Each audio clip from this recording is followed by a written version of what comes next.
अगर आप चाहते हैं सोनाजी म्यूजिक का ऑडियो वीडियो सबसे पहले आप तक पहुंचे, तो चैनल को सब्सक्राइब करके घंटी को दबाना ना भूलें।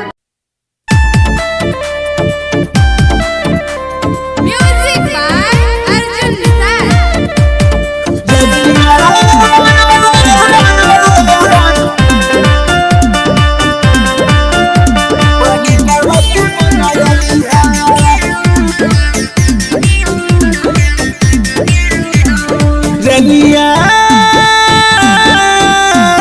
रनिया हमारा न बजैहा परी गाँव के मेला यहा, परी गाँव के मेला यहा।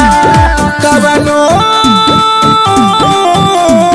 कवनो बहाना न बनैहा परी गाँव के मेला यहा, परी गाँव के मेला यहा।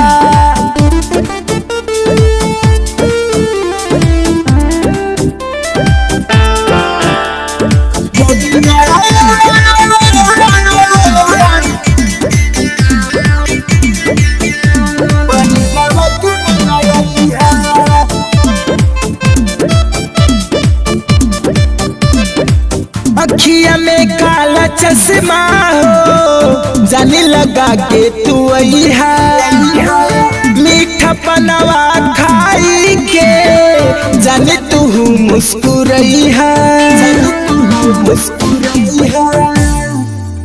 हो अखिया में काला चश्मा हो जाने लगा के तू अइहा, मीठा पनवा खाई के जाने तू मुस्कुरैहा। हमारो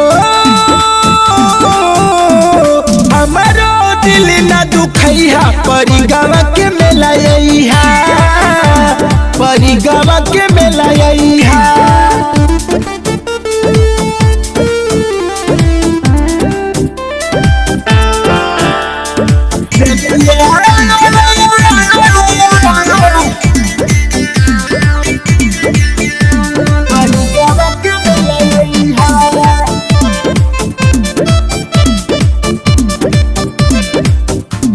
के सबू अकेला बा करी तहर इंतजारी, बोलू हल्दर भी आई है हो मेला लगल बाटे भारी, लगल बाटे भारी।